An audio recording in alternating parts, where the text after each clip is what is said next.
Shalom Bapak Ibu Saudara, kembali lagi di live study sebab orang yang berhenti belajar, berhenti bertumbuh. Hari ini kita akan melanjutkan live study Yohanes pasal 9. Mari siapkan hati kita berdoa. Tuhan, kami mau belajar tentang firman-Mu di Yohanes 9, pimpin kami, buka mata kami, buka telinga kami untuk mengerti firman-Mu. Dalam nama-Mu kami berdoa, amin. Bapak Ibu Saudara, boleh siapkan Alkitab, buku catatan, supaya kita bisa lebih memahami dan lebih menangkap firman Tuhan Yohanes 9 pada kesempatan kali ini. Kalau saudara buka di Yohanes pasal 9, di situ tertulis judul perikop, orang yang buta sejak lahirnya. Mari kita baca mulai dari ayat yang pertama. Waktu Yesus sedang lewat, ia melihat seorang yang buta sejak lahirnya. Murid-muridnya bertanya kepadanya, "Rabi, siapakah yang berbuat dosa? Orang ini sendiri atau orang tuanya? Sehingga ia dilahirkan buta." Jawab Yesus, "Bukan dia dan bukan juga orang tuanya, tetapi karena pekerjaan-pekerjaan Allah harus dinyatakan di dalam dia." Nah, jadi saudara, masyarakat pada zaman itu memang memiliki sebuah pengertian bahwa penderitaan itu pasti datangnya dari hukuman Allah. Jadi kalau seseorang mengalami penderitaan sejak kecil, mereka merasa wah ini pasti ada ngelakuin dosa nih. Atau mungkin di tengah perjalanan hidupnya mengalami suatu hal yang buta, tuli atau apapun itu, wah ini pasti melakukan dosa. Dosanya antara dari dirinya sendiri atau dari orang tuanya yang dahulu. Allah menghukum orang ini. Nah jadi orang-orang yang buta, orang-orang yang tuli, atau penyakit kusta, nah kalau saudara pernah dengar cerita tentang seorang 10 penyakit kusta, itu dianggap sebagai hukuman dari Allah dan itu najis sekali di mata mereka. Sehingga orang-orang seperti ini akan dikucilkan oleh masyarakat setempat. Akan dikucilkan karena mereka tidak mau terpapar kenajisan dari dosa-dosa mereka begitu. Nah, jadi murid-muridnya makanya bertanya, dari mana dosa ini? Dari mana datangnya dosa itu? Orang inikah sendiri yang berbuat dosa? Atau dari orang tuanya? Nah, Yesus memberi sebuah jawaban yang mentransformasi pemikiran soal penderitaan. Yesus memberi sebuah jawaban yang mentransformasi pemikiran mereka. Yesus jawabnya begini, bukan dia dan bukan juga orang tuanya, tetapi karena pekerjaan-pekerjaan Allah harus dinyatakan di dalam dia. Di sini Yesus menyatakan bahwa penderitaan tidak selalu berkonotatif jahat dan negatif. Kecacatan genetik tidak selalu berkonotatif negatif atau tidak ada harapan sama sekali. Justru Allah ingin menggunakan penderitaan tersebut, ketidaksempurnaan itu, suatu hal yang dianggap sebagai kelemahan itu, sebagai pekerjaan-pekerjaan Allah. Nah, ini luar biasa ya. Jadi kelemahan di dalam diri seseorang tidak pernah menjadi sebuah alasan bagi Allah untuk tidak memakainya. Selalu ada ruang di dalam hidup kita di mana Allah bisa memakainya. Di dalam kerapuhan kita, di dalam kelemahan kita, di dalam keterbatasan kita. Bahkan bagi orang-orang yang konteks ayat ini berkata orang buta yang sejak lahir itu, penyandang disabilitas, tetap ada ruang bagi Allah untuk bisa memakai orang itu untuk pekerjaan-pekerjaan yang mulia. Amin ya. Nah, perubahan perspektif yang dilakukan oleh Yesus bagi muridnya adalah supaya mereka melihat bahwa hal-hal semacam ini bisa dijadikan sebagai manifestasi dari karya Allah. Dan Yesus punya tugas untuk memberitahukan itu. Nah, makanya kalau kita melihat pernyataan ini, maka setiap kita tidak boleh mengalami rasa rendah diri. Walaupun mungkin ada kelemahan-kelemahan yang nampak sekali di mata orang, tapi kita tidak boleh rendah diri karena itu pun bisa dijadikan sebagai mana kita mempermuliakan Allah. Lanjut ya, Yohanes 9 ayat 4-5 berbunyi demikian. Kita harus mengerjakan pekerjaan Dia yang mengutus aku. Selama masih siang, akan datang malam, di mana tidak ada seorang pun yang dapat bekerja. Selama aku di dalam dunia, akulah terang dunia. Nah, ayat keempat memperjelaskan bahwa kita punya tugas yang sama. Kalau kita seperti Yesus, Yesus punya tugas, Bapa mengutus Yesus untuk mengerjakan, merangkul orang-orang yang demikian. Karena di dalamnya Allah mau pakai secara luar biasa. Nah, dalam hidup kita hari ini, kita pun juga punya tugas yang sama untuk memperhatikan orang-orang yang demikian. Memperhatikan sesama kita yang demikian. Memperhatikan keluarga kita yang demikian. Dan ayat 4 memperjelas hal itu. Nah, kalau kita lihat kalimatnya selama masih siang akan datang malam, di mana tidak ada seorang pun dapat bekerja. Kalimat ini berbicara mengenai sebuah kesempatan. Jadi selagi kita memiliki sebuah kesempatan untuk melayani penyandang disabilitas, kaum marginal, orang yang terpinggirkan, maka layanilah mereka seperti Yesus melayani mereka. Selama aku di dalam dunia, akulah terang dunia, kata Yesus. Yesus memberi sebuah teladan bahwa akulah terang dunia, dan satu sisi juga inilah cara Yesus mengidentifikasikan dirinya kepada orang-orang bahwa aku loh terang dunia itu, akulah Tuhan itu. Nah, pernyataan saya barusan nanti kita akan mengerti waktu kita mulai ekspor ke bawah-bawah, ke ayat-ayat yang selanjutnya. Nanti kita akan melihat di situ bahwa Yesus ini di konteks ini sedang ingin menunjukkan juga bahwa dialah Tuhan itu. Dialah yang diutus Bapa itu. Oke. Kita lanjutkan ke ayat 6. Setelah ia mengatakan semuanya itu, ia meludah ke tanah dan mengaduk ludahnya itu dengan tanah. Lalu mengoleskannya pada mata orang buta tadi dan berkata kepadanya, "Pergilah, basuhlah dirimu dalam kolam Siloam." Siloam artinya yang diutus. Maka pergilah orang itu, ia membasuh dirinya lalu kembali dengan matanya sudah melek. Nah, seringkali kita jadi pertanyaan, mengapa Yesus kok meludah ke tanah, terus menggunakan tanah, terus dipakai gitu ya? Kenapa nggak Yesus tiup aja, orang sembuh?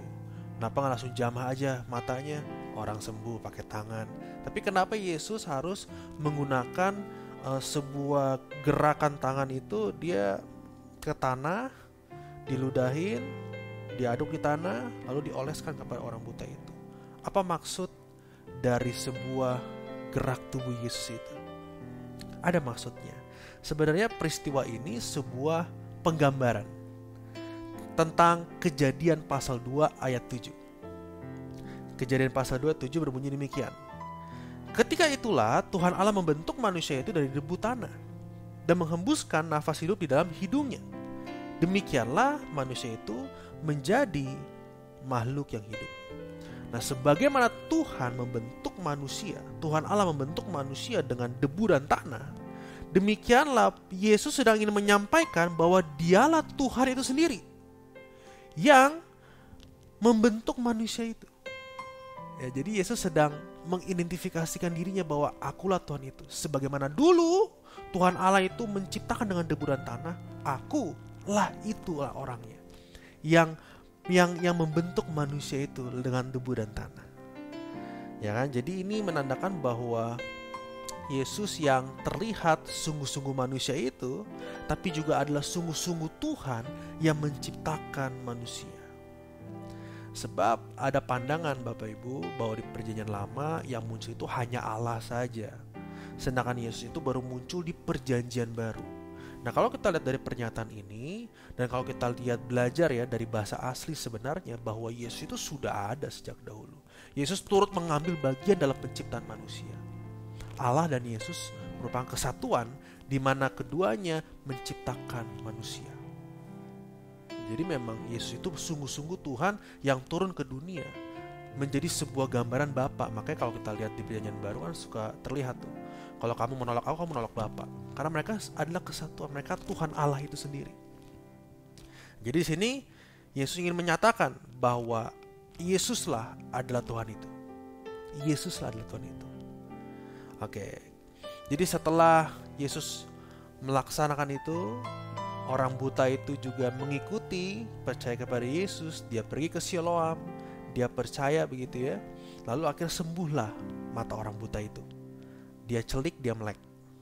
Nah, ayat 8. Tetapi tetangga-tetangganya dan mereka yang dahulu mengenalnya sebagai pengemis berkata, "Bukankah dia ini yang selalu mengemis?" Ada yang berkata, "Benar, dialah ini." Ada pula yang berkata, "Bukan, tetapi ia serupa dengan dia." Ya kata mereka kepadanya, bagaimana matamu bisa jadi melek? Mereka bertanya-tanya berheran-heran, kok bisa mata kamu melek? Jawabnya, orang yang disebut Yesus itu mengaduk tanah, mengoleskannya pada mataku dan berkata kepadaku, pergilah ke Siloam dan basuhlah dirimu. Lalu aku pergi dan setelah aku membasuh diriku, aku dapat melihat. Wah, karya Allah yang dikerjakan kepada orang buta itu menjadi sebuah kesaksian yang mengherankan orang-orang sekitarnya. Memang saudara, Tuhan itu selalu membuat yang tidak mungkin menjadi mungkin ya. Selalu suatu hal yang tidak pernah dipikirkan, justru Allah pikirkan demikian dan itu bisa jadi kemuliaan Allah. Nah sekarang saya juga berpikir, kenapa Tuhan melakukan hal-hal yang demikian? Kenapa Tuhan memakai orang-orang yang seperti ini untuk pekerjaan Allah dimuliakan? Jawabannya satu, orang-orang ini digunakan Allah untuk membongkar kesombongan manusia, bahwa manusia mampu mengerjakan segala sesuatu sendiri tanpa Allah. Jadi sedang dibongkar bahwa ternyata yang lebih berkuasa, yang mampu melakukan segala sesuatu itu adalah Allah itu sendiri, bukan manusia. Jadi orang-orang yang lemah seperti itu tetap punya ruang untuk dipakai Allah secara luar biasa. Nah kita perlu memperhatikan itu. Kita memperhatikan dan melihat ini sebagai karya Allah. Jangan kita melihat karya Allah hanya di sebuah gereja, di sebuah kemewahan, di sebuah kenyamanan yang ada. Tapi turunlah ke orang-orang yang demikian. Karena Tuhan pun tetap bisa pakai Allah itu. Allah bisa pakai orang-orang itu untuk pekerjaan mulia. Jadi bukan suatu hal yang sia-sia jika Bapak Ibu membantu orang-orang demikian. Tidak pernah sia-sia. Ingat 1 Samuel 16 ayat 7 berkata, tapi berfirmanlah Tuhan kepada Samuel, jangan pandang parasnya atau perawakan yang tinggi, sebab aku telah menolaknya. Bukan yang dilihat manusia yang dilihat Allah, tapi manusia melihat apa yang depan mata, tapi Tuhan melihat hati. Jadi Tuhan bisa pakai siapapun jika hatinya terbuka. Jika hatinya terbuka untuk dijamah oleh Tuhan, maka ia menjadi alat kemuliaannya, menjadi saksinya. Kenapa saya bilang hati terbuka? Karena begini saudara, kalau saudara tadi lihat bahwa orang buta ini waktu dioleskan itu disuruh Yesus pergi ke Siloam dan ia melakukan. Dia ditantang Yesus juga untuk mempercayai perkataan Yesus untuk pergi ke Siloam. Nah ia mempercayai itu dan ia pergi ke Siloam. Jadi kalau hati kita terbuka, baru kita bisa mengalami Yesus. Bayangkan jika orang buta tadi tidak memiliki hati yang percaya, dia tidak pergi ke Siloam. Nah itu beda cerita mungkin. Masalahnya dia pergi nih ke Siloam. Jadi ada iman yang diuji di situ. Ya kan, kalau kita kembali ke ayat 8, Yesus berkata, pergilah ke Siloam dan basuhlah dirimu. Lalu aku pergi dan setelah aku membasuh diriku, aku dapat melihat. Nah disinilah iman orang buta itu diuji sebenarnya. Apakah ia mau melangkah dengan iman, mempercayai apa yang Yesus katakan, dan ternyata kejadian yang sesungguhnya ya memang ia percaya kepada Yesus. Dan ia melek, ia melihat. Nah jadi Bapak Ibu, memang hati yang terbuka untuk dijamah Tuhan diperlukan di sini. Oke. Kita lanjut ke ayat 12. Lalu mereka berkata kepadanya, "Di manakah dia?" Jadi ini bertanya, di mana Yesus itu yang menyembuhkan kamu? Jawabnya, aku tidak tahu. Lalu mereka menjawab orang tadi buta itu kepada orang-orang Farisi. Wah, jadi di bawah nih mulai. Ini di masyarakat udah pada orang buta ini seolah-olah kayak, aduh ini kok gak jelas ya jawabannya. Dibawa ke orang Farisi. Wah, orang Farisi ini entah seru nih, akan banyak diinterogasi. Lalu mereka membawa orang yang tadi buta itu kepada orang-orang Farisi. Adapun hari waktu Yesus mengaduk tanah dan memelihkan mata orang itu adalah hari Sabat. Wah, ini hari Sabat ini sangat diagung-agungkan oleh orang-orang Farisi. Karena itu orang-orang Farisi pun bertanya kepadanya, bagaimana matanya menjadi melek? Jawabnya tetap sama. Ia mengoleskan adukan tanah pada mataku, lalu aku membasuh diriku, dan sekarang aku dapat melihat. Jawabannya tidak pernah berubah, nggak geser ke A, ke B, ke C. Dia ngomong D ya D begitu. Orang buta ini memang mengalami ya D aja, dia ngomongin D. Jadi tidak ada perubahan dari awal sampai sekarang tuh, pernyataan tidak berubah. Diolesin, dibasuh, sembuh. Nah, orang Farisi tetap dia bertanya, berinterogasi gitu ya. Kata sebagian orang Farisi, ayat 16, orang ini tidak datang dari Allah, sebab ia tidak memelihara hari Sabat. Wah. Sebagian pula berkata, bagaimanakah seorang berdosa dapat membuat mujizat dan demikian? Maka timbullah pertentangan di antara mereka. Nah, jadi pada percakapan ini nampak bahwa memang masih sedikit orang yang mengenal Yesus. Masih sedikit orang yang mengenal Yesus. Jadi ya mereka bertanya-tanya, siapa yang dia nyembuhin? Kok bisa seorang manusia berdosa menyembuhkan? Orang-orang Farisi pun juga terheran-heran, bagaimana mungkin manusia yang berdosa dapat menyembuhkan dengan cara yang demikian? Kalaupun bisa disembuhkan, harusnya nggak hari Sabat, ya kan? Nah jadi ini banyak pertentangan, banyak pertanyaan-pertanyaan nih yang muncul untuk melihat, wah ini bener gak nih orang buta dari mana nih? Dia sedang mencari-cari gitu ya. Nah, kalau kita lihat di Yohanes pasal 3 ayat 2, Nikodemus berkata demikian, Rabi, kami tahu bahwa engkau datang sebagai guru yang diutus Allah. Sebab tidak ada seorang pun yang dapat mengadakan tanda-tanda yang engkau adakan itu, jika Allah tidak menyertainya. Wah, jadi pertentangan ini ya memang mereka tidak percaya bahwa ini Yesus datang dari Allah, mereka nggak percaya. Padahal Nikodemus, kalau sudah lihat, Nikodemus sudah berkata ya di ayat firman itu, ini kan menandakan bahwa memang Yesus ini datangnya dari Allah. Seorang Nikodemus sudah tahu bahwa ini nggak mungkin kalau nggak datang dari Allah. Yesus sudah melakukan tanda-tanda kok. Cuman orang-orang ini belum mengerti siapa Yesus itu. Jadi mereka bertanya-tanya, ini nggak mungkin datang dari orang berdosa. Ayat 17. Lalu kata mereka pula kepada orang buta itu, dan engkau, apa katamu tentang dia? Karena ia telah memelihkan matamu. Jadi dalam pertentangan yang ada, orang Farisi balikin pertanyaan. Kalau menurut kamu, siapa Yesus ini? Siapa yang mencelikan matamu ini? Nah kata orang buta itu adalah nabi. Jawabnya, ia adalah seorang nabi. Nah kata orang buta itu adalah nabi. Nabi itu disebut sebagai utusan Allah. Dan ini senyawa dengan apa yang percakapan Yesus dengan Nikodemus katakan.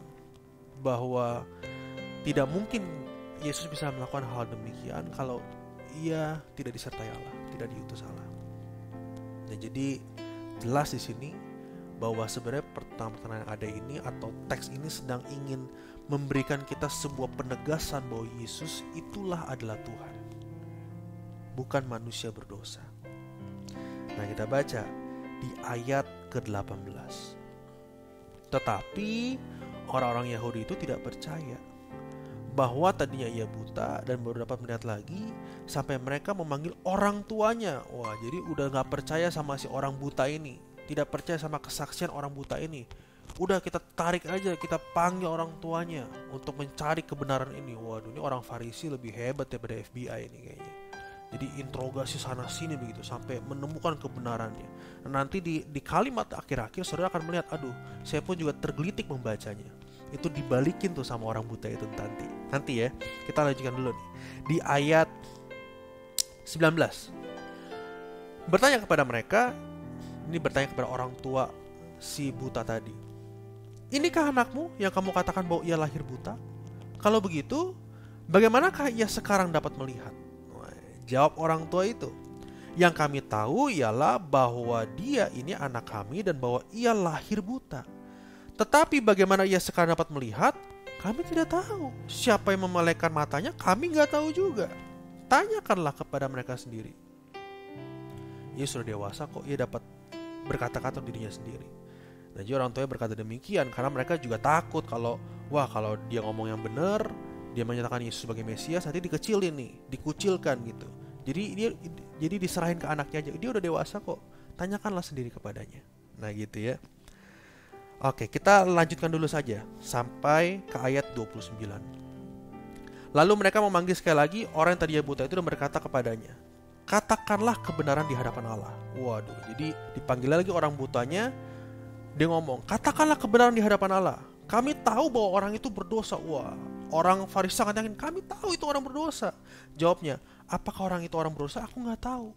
Tapi cuma satu yang aku tahu, aku bisa melihat sekarang. Nah gitu katanya. Nah kata mereka kepadanya, apakah yang diperbuatnya padamu? Bagaimana yang memilihkan matamu? Jawabnya, telah kukatakan kepadamu dan kamu tidak mendengarkannya. Mengapa kamu hendak mendengarkannya lagi? Barangkali kamu menjadi muridnya. Waduh, ini dibalas sama orang buta. Kamu mau jadi muridnya? Emang ini udah berkali-kali saya bilang begitu ya. Ini saya tergelitik dengan kalimat ini nih. Nah terus sambil mengejek, orang Farisi jawab lagi, engkau murid orang itu tapi kami murid-murid Musa. Waduh, ini udah mulai, wah enggak, aku lebih hebat gitu ya. Jadi orang Farisi terus bertanya-tanya kepada orang ini. Jadi interogasi gitu ya. Mereka mengira bahwa orang buta ini bohong nih. Tapi nyatanya demikian. Sembuh orang buta itu. Oke, nah saya lanjutkan kembali ayat 30. Jawab orang itu kepada mereka, aneh juga bahwa kamu tidak tahu dari mana ia datang, sedangkan ia telah memelekkan mataku. Jadi orang buta bilang, aneh kalau kamu gak tahu dia datang dari mana. Udah jelas tandanya aku sembuh nih, dengan mata kepala sendiri. Gak mungkin orang manusia berdosa itu menyembuhkan. Harusnya kamu sadar dong, orang Farisi ini Tuhan itu sendiri, Allah yang menyertai. Harusnya kan begitu. Nah jadi orang Farisi sangat tidak percaya nih akan kesaksian orang-orang buta ini. Dan dikatakan oleh orang yang sudah melihat ini, dia berkata begini, kita tahu bahwa Allah tidak mendengarkan orang-orang berdosa, melainkan orang-orang yang saleh dan yang melakukan kehendaknya. Ayat 32, dari dahulu sampai sekarang tidak pernah kudengar bahwa ada orang yang memelekkan mata orang yang lahir buta. Jikalau orang itu tidak datang dari Allah, ia tidak dapat berbuat apa-apa. Nah ini mengacu kepada Yesaya 1 ayat 15. Jadi memang orang berdosa itu tidak akan pernah didengar doanya. Jadi Yesaya 1 ayat 15 berkata demikian, apabila kamu menadahkan tanganmu untuk berdoa, aku akan memalingkan mukaku. Bahkan sekalipun kamu berkali-kali berdoa, aku tidak akan mendengarkannya. Sebab tanganmu penuh dengan darah. Jadi memang jelas Allah tidak mendengar orang berdosa yang berdoa. Makanya orang benar besar kuasanya. Bukan doanya benar, tapi orang yang benar ya gitu kan. Dan ini juga nyata. Nah, jadi sudah jelas, tapi orang Farisi tetap tidak percaya. Orang buta ini bisa melihat, itu menyatakan bahwa Yesus ini bukan orang berdosa, ini orang benar dan doanya didengar. Nah, jadi gitu yang mau disampaikan. Ayat 34. Jawab mereka, engkau ini lahir sama sekali dalam dosa dan engkau hendak mengajar kami? Lalu mereka mengusir dia keluar. Nah ini dia, udah diinterogasi, dijawab sama orang butanya, dijelasin. Bahkan dia ngacu ayat, iya kami tahu kok kalau ternyata tuh Allah tuh tidak akan menjawab doa orang berdosa. Orang Farisi merasa digurui. Allah udah lalu ngapain? Udah cabut, disuruh pergi malah orang butanya gitu ya. Ya memang sangat unik sekali ya kalau orang-orang yang sombong itu ketika tidak bisa berkutat, tidak bisa menjawab balik, ya dia akan ya begitu, akan tidak menerima masukan gitu ya. Kita baca lanjut ayat 35. Yesus mendengar bahwa ia telah diusir keluar oleh mereka. Kemudian dia bertemu dengan dia dan berkata, percayakah engkau kepada anak manusia? Jawabnya, siapakah dia Tuhan? Supaya aku percaya kepadanya. Kata Yesus kepada orang buta ini yang sudah melihat itu, engkau bukan saja melihat dia, tetapi dia yang sedang berkata-kata dengan engkau, dialah itu. Aku percaya Tuhan. Lalu sujud menyembahnya. Kata Yesus, ayat 39, aku datang ke dalam dunia untuk menghakimi, supaya barang siapa yang tidak melihat dapat melihat, dan supaya barang siapa dapat melihat menjadi buta. Kata-kata itu didengar oleh beberapa orang Farisi, dan mereka berkata, apakah itu artinya bahwa aku juga buta? Jawab Yesus kepada mereka, sekiranya kamu buta, kamu tidak berdosa. Tapi karena kamu berkata, kami melihat, maka tetaplah dosamu. Nah, buta di sini bukan maksud harafiah, mata jasmania buta, bukan. Tetapi menggambarkan sebuah spiritualitas yang buta. Barang siapa tidak melihat, dalam bahasa asli blepo, artinya memahami. Barang siapa yang tidak melihat artinya tidak memahami, tidak mengerti. Justru Tuhan akan membuatnya orang itu mengerti. Tapi barang siapa yang sudah merasa dirinya paling mengerti dan memahami, nah itu hati-hati. Karena itu akan membuat dirinya buta. Terlebih kalau sudah diwarnai dengan nilai-nilai tradisi saja, peraturan-peraturan agamawi saja, tetap tidak mengerti. Nah, Bapak Ibu Saudara, pembelajaran kita hari ini untuk kita boleh mengerti semuanya adalah bahwa yang pertama di sini Yesus sedang mengidentifikasikan bahwa dirinya adalah Tuhan. Ya, yang kedua, iman orang buta itu tetap walaupun di zaman Tuhan, kalau hati tertutup tidak akan terjadi apa-apa. Tapi kalau Tuhan sudah menandakan dirinya sebagai Tuhan, kita sudah melihat bahwa Yesus adalah Tuhan dalam hidup kita. Kalau hati kita tertutup, kita tidak berubah apa-apa. Tapi kalau hati kita terbuka dan mempercayai apa yang Yesus katakan, maka terjadi perubahan di situ. Dan yang terakhir, jangan sombong atau terjebak dengan seremonial, peraturan-peraturan agamamu yang ada. Tetap pelajari dan kenali supaya kita mengenal sungguh-sungguh Yesus adalah Tuhan kita. Amin ya. Mari kita berdoa. Tuhan, bersyukur buat pembelajaran hari ini. Tuhan terus celikan mata kami supaya kami boleh terus memahami kebenaran-kebenaran pewahyuan-pewahyuan Tuhan yang baru dalam hidup kami. Kami serahkan hidup kami ke dalam tangan-Mu. Kami berdoa. Amin. Bapak Ibu Saudara, kami undang kehadiran Bapak Ibu Saudara di Lifehouse Community, tepatnya di Wang Plaza lantai 2. Ibadah ini disertai dengan ibadah remaja dan ibadah sekolah minggu. Mari kita bertemu di sana sebab orang berhenti belajar, berhenti bertumbuh. Tuhan Yesus memberkati.